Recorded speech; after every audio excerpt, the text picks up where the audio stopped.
cek motor lagi, isi bensin dan lain-lain. Akhirnya kita sampai di Narkan jam 11 malam. 173 km ditempuh dalam 9 jam. Bayangin. Jadi kemarin padahal kecepatan kita rata-rata di atas 40 km per jam. Sebelum akhirnya mungkin sekitar 40 km terakhir cuaca buruk, kabut, jarak pandang kita sangat pendek, nyaris di beberapa titik hanya 2-3 meter. Buat aku ini bisa dibilang mungkin paling ekstrim dari selama perjalanan hidup saya. Tapi dari awal mau berangkat tuh sebenarnya belum kebayang seperti apa perjalanannya. Cuma pasti tahu nggak akan senyaman seperti kalau liburan sama anak-anak atau liburan berdua sama Darius seperti biasanya gitu. Karena namanya juga adventure gitu kan. Dan kepikiran terus sama Donna karena ini perjalanan adventure ride pertama dia dan harus duduk ngebonceng di jok belakang lebih dari 4-5 jam. Itu pasti rasanya nggak enak banget, walaupun kita juga selalu berhenti setiap 2-3 jam kita berhenti, kita rest dulu. Memang udah mulai malam tuh memang agak ngantuk gitu karena karena udaranya juga dingin gitu. Terus akhirnya mesti beliin jaket. Terus jadi udah mulai miring. Dan ini kan perjalanan naik motor aku terjauh pertama kali gitu. Jadi pertama kali ngerasain duduk di motor selama itu agak mati gaya, jadi mesti agak geser sedikit kiri, geser sedikit kanan, lurusin lutut. Pokoknya ada berbagai macam kesempatan yang aku memang harus atur posisi sedemikian rupa supaya duduknya tetap nyaman selama perjalanan gitu kan.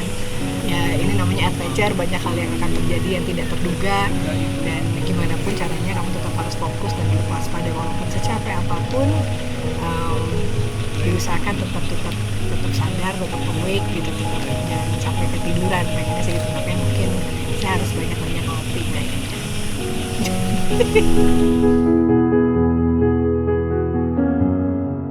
Jalanan hari pertama dari Chandigarh menuju Narkanda agak worry sebenarnya, karena kita harusnya memulai pada pukul 10 paling lambat, tapi ternyata karena beberapa hal kita harus berangkat pada pukul 3. Ini kurius banget, jadi resikonya besar sekali karena Chandigarh adalah titik terbawah sebelum kita naik ke kawasan pegunungan Himalaya. Challenge-nya adalah ada Donna di sini. Bukan bagaimana Darius membawa Donna, tapi bagaimana Donna bisa menikmati berbagai hambatan di perjalanan.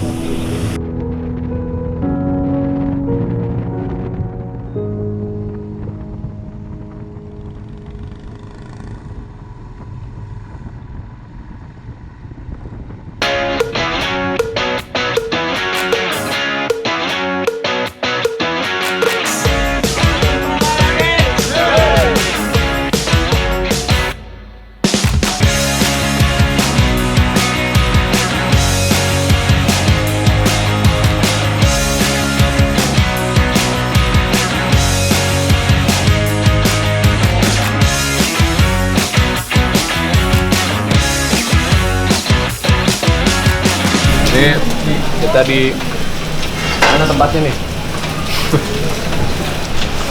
Pasar menuju Manado. Di satu tempat kita udah kelaparan. Aneh. Dan sekarang kita makan. Lagi pesen makan. Chicken curry seperti biasa. Lihat ada yang menarik nih, warna-warni. Ini ngobrolnya agak terbatas. Ini apa? Samosa. Kok abang yang jualan mah? Ini orang India, nggak salah. Beli samosa 6 biji, beli ini kentang-kentangan 6 biji, sama tadi nyoba-nyobain. Total kita bayar 120. 120. 150. Berapa sih? 120. Iya. 120 rupiah. 120 rupiah itu kali 225 lah ya. 24.000. 4 ribuan. 40.000. 24.000. Enggak lah. Iya, 24.000. Enggak, lebih lah. Kan gue ngasih 20 rupiah. 120 rupiah. Enggak, 1 rupiahnya 225 rupiah. Berarti kan kalau 100 aja berarti 22.500. Tambah 20 rupiah kali 225. Anjir. 450, 4.500. Ya 26.000 lah. Tambahin aja nolnya 2. 26.000. Ribet amat ngitungnya. Belum makan, Bos. Habis di bejek di jalan nih.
Nyasarnya kira-kira lagi 30 km ya kan, bukan nyasar, sengaja disasarin itu kayaknya.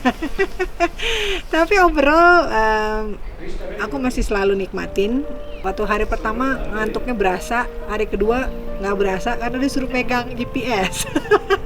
Tapi kalau adventure sebenarnya normal-normal aja kita nyasar, cuma karena targetnya menghindari sampai Manali kemalaman, jadi akhirnya begitu kita nyampe highway tancap gas semuanya. Yang nggak nyangka memang ketemu sama satu terowongan yang kita pikir wah terowongan ini bakal gimana gitu ya, beneran gimana terowongannya.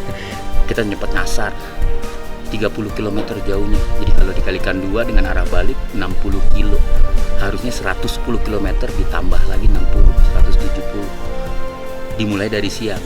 Jadi memang epic banget perjalanan menuju Manali.